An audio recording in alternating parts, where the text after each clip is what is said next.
Good morning. Ira Epstein with your Morning Flash Update. And this update is for the morning as we're sitting here now on the 1st of December. It's hard for me to say that even.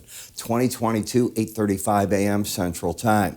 Well, dollar coming down hard. Mixed bag in the stock market. The Dow is down the most. But look at these metals that break in the dollar doing what I had told you. Look at the copper market. 378. I still think $5. You heard me. $5 is a very reachable number over the next year or two. I just am bullish as can be that long term. We'll come into these in a minute. I've got so much to talk about this morning. I want to remind you that my Cyber Week special comes to an end this weekend. So it's going to run out.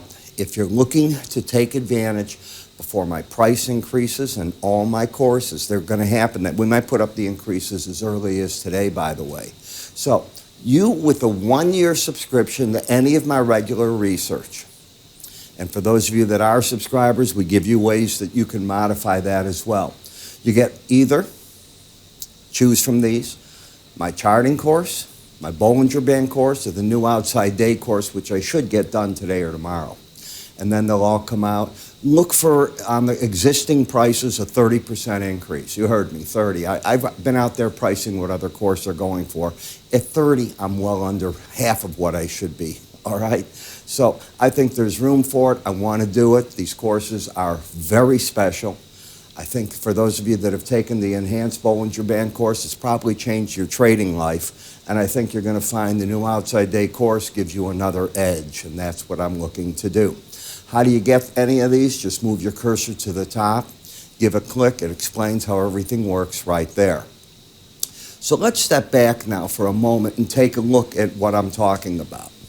Challenger Gray announced their job cuts, 127% in November. That's up from a year ago month, 417%. So this is what the Fed wants to see. When you come to the jobless claims, this is not what they wanted to see. Down 16,000. The weekly, the continuing are climbing. I don't know how the trade's going to look at that. At first, I think they looked at it as friendly, but I question it. Then we get to the PCE numbers, and we know these are September. I had one of you write me about it. That's fine. But it's the number that they've got, okay? And that's what you work with, an 8-week-old number. And when you come to it, it's not breaking the way that the Fed wants to see. So that is another problem as I see it for the market, because as you look at it, the month over month was only up 0.2. That is great.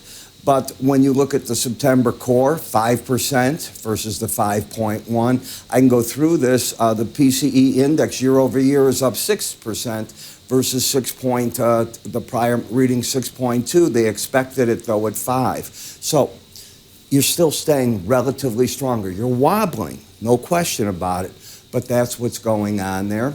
We're going to get now, in the next 5 minutes or so, the S&P Global, the November manufacturing PMI. The ISM comes out at 9 o'clock, along with construction spending. And then tomorrow, the other elephant in the room, very clear, it's going to be, and let me see if I can get to this all for you. Back to the charts if we could. There we are. We get to the jobs report. And on that jobs report, very important to look at it. Is it a wobble? Is it going to be a decline? Got to wait and see. The market is saying things are good. Now, December, this month we're in, is one of the strongest months of the year. Yet I'm still looking for the Santa Claus rally. I'm agreeing with J.P. Morgan that is saying the first part of 2023 could see weakness creep back into stock indices. Why? Because that's when you're going to see this earnings impact off the higher interest rates and the like. Just be aware. Am I looking for a market crash? I am not. The jobs market is too strong, and that's where I think you're going to stay. But with the big decline in the dollar today, all the metals on fire. That's the only way that you can talk about it. Currency markets all rallying against the dollar. When you look at the grain markets, now the question is demand for the grains, and that's going to be important. There's a big change underway. The meal oil has reversed. The crush spread's reversed in favor of meal versus the oil. Part of it has to do with sun oil just dropping to lows and the widening of the spread differential between soy oil and that just widening out, I think, to 9-month differential. Big one. And of course, bonds and notes backing off.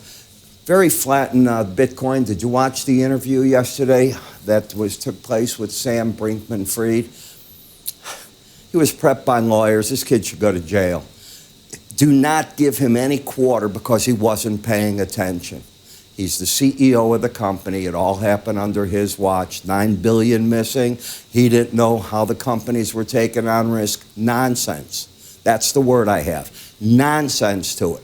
Don't fall for his looks. This kid is very guilty of everything that he's got coming to him, and there should be a lot. So with that, I'm Ira Epstein. Remember the Cyber Week special? Just give it a click anywhere up here. And by the way, I've never owned a crypto, so I have nothing to burn with this kid. It's all of you that do, and it didn't help.